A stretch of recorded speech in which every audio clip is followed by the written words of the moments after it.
We are back with Let's Talk Autism. I'm without my cohort, Shannon Penrod, today, who is on the road visiting CARD locations around the country. We miss Shannon very much. And as promised, we have a guest here today. Lenard Zohn and his wife Delphine founded Autism Eats, a national organization that provides autism-friendly, non-judgmental environments for family dining, socializing, and connecting with others who have similar challenges. Hello, Lenard. How are you? I'm doing very well, Nancy. Thank you. Welcome to the show. Lenard, tell us a little bit about what Autism Eats is. I just gave a brief intro, but tell us in your own words what it is. Sure. Autism Eats is really it's a non-judgmental autism environment where we bring autism families together and their caregivers, and friends, and their extended families. And we rent out sections of restaurants and create this environment where autism families and the individuals with autism can feel very comfortable, can feel relaxed.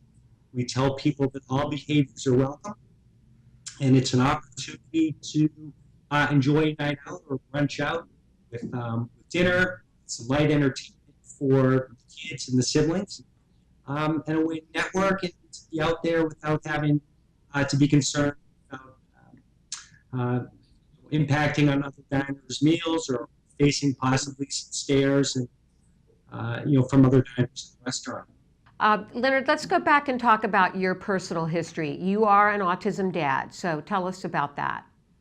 Sure. I'm the dad of two exceptional children. I have a daughter that's 14, and I have a son who just turned 12 who has autism.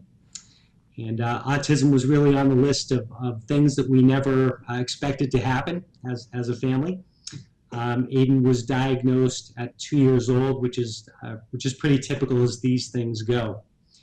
And he is a baseline, a very happy, beautiful boy with lots of interests and lots of energy, but he also has some challenges as well.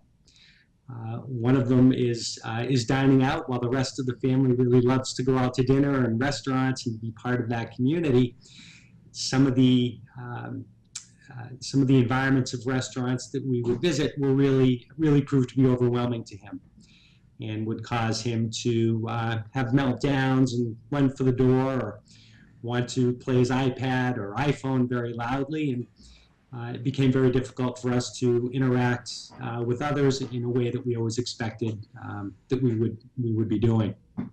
So how did you come up with this idea of Autism Eats? Well, after our upteenth unsuccessful visit to a restaurant, with leaving early and having our food packed to go, we said, let's give it one more try. And I remember a couple of weeks following when we had a big family get together at a popular pizza restaurant. And pizza is Aiden's favorite food. It's kind of one of his trigger foods. And this restaurant was taking an exceptionally long time to service our dinners and our pizza. And Aiden really could not understand why everybody else in the restaurant was eating and we were not. So, I kind of turned to my right to talk to a friend of mine, and I saw the color go out of my wife's face. And by the time I turned left, Aiden had jumped up and was running around the restaurant. And by the time I caught up with him, he had taken slices of pizza off of 3 different diners' tables. So that was kind of the final straw, and said, you know what, there's got to be a better way for this. And that was really the birth of trying to put together a model where everybody would be successful in a restaurant experience. So you decided to put together this program. What was the first Autism Eats dinner that you put together? Sure. So the first one we did was in a restaurant north of Boston, which is in the community where I live. And, again, we knew really what didn't work with this typical restaurant experience. And namely, the tops of that list, Nancy, were, the inability for a lot of kids or individuals with autism. They did not want to wait. They didn't want to wait to be seated. They didn't want to wait for a server or a menu. And in many cases, individuals could be overwhelmed by having to make choices on this menu when the waitress was standing there expecting to take their order and move on to the next table. And certainly nobody wanted to wait for the food to arrive. And, with bright lights, with loud ambient noise or background noise, these were all issues we took into consideration.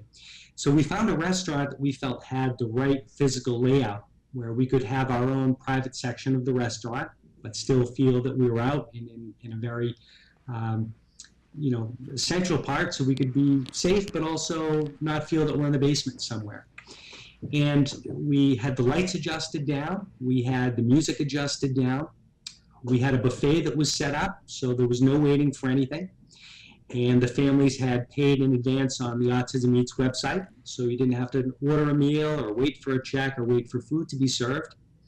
And we gave kids toys when they arrived, sensory-friendly, squishy toys, textured toys. We welcomed people. We sat some people at tables by themselves with their own family.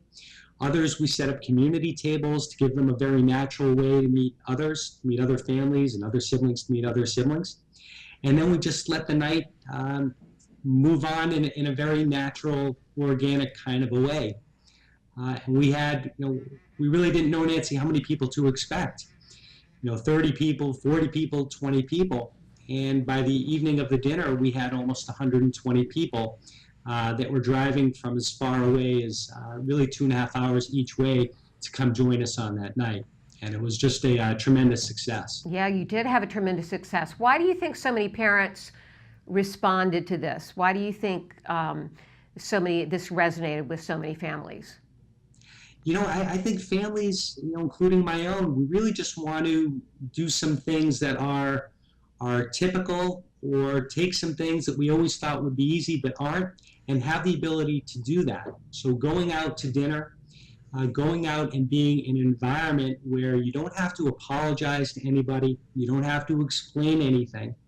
You can just let your child behave in the way that they're most comfortable, act the way that they're most comfortable. And if that means that they're going to get up and jump, or if they're going to flop on the ground, or if they want to play their music loudly, they are welcome to do that there. So there's really this kind of collective sigh of relief that everybody can just relax and do what they're comfortable doing, and put the autism on the shelf for a little while and not talk about it, because you're in an environment where everybody's experiencing it.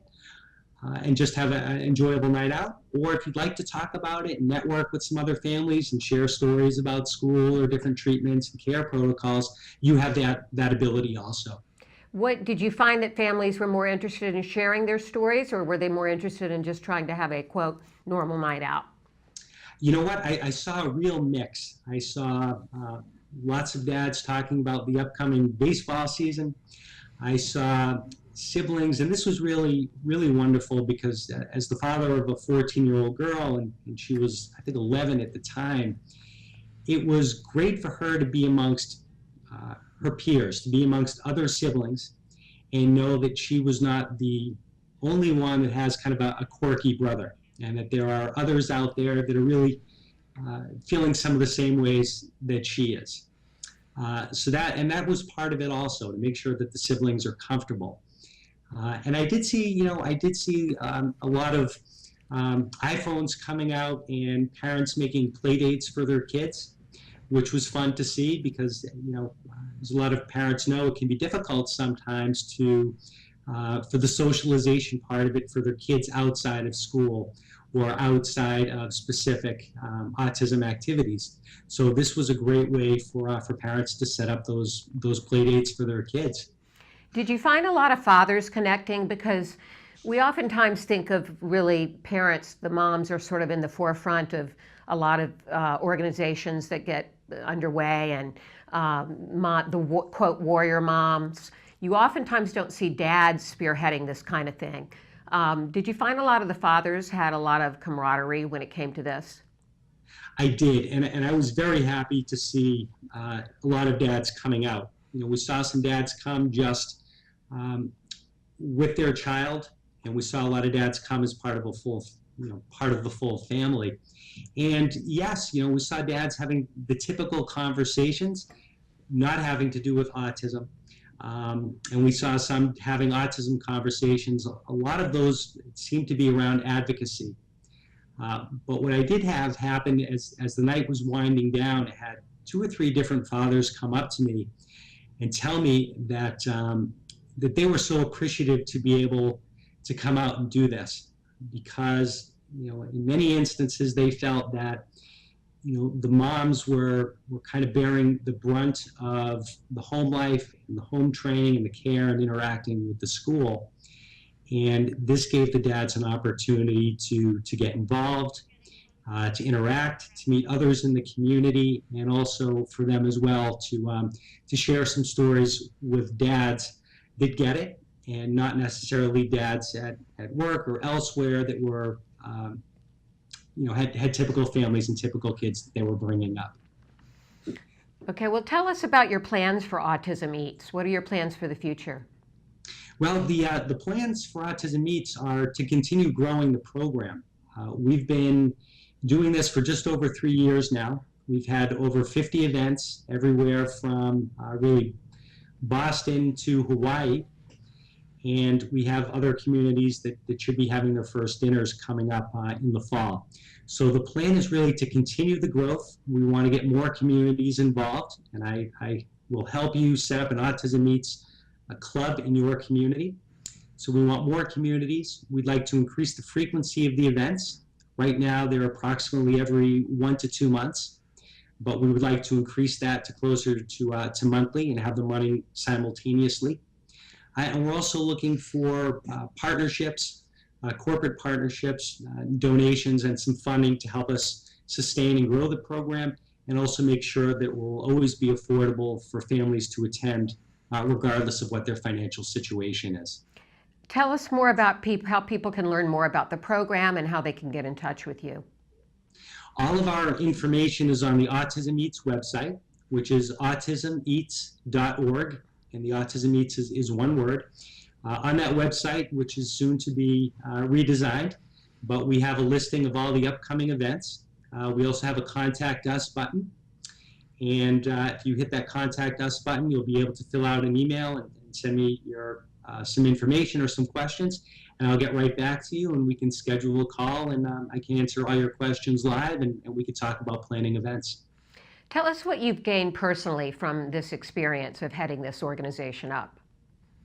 Sure. I mean, I'm one of those dads that had a very difficult time initially in kind of processing what it means to have a son with autism.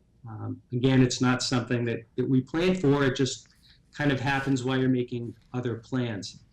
So what Autism Eats has allowed me to do is take a very proactive approach to autism, to get out there in the community, to create awareness, to provide advocacy, to bring families, to bring community together, and to give people an opportunity for enjoyment and respite.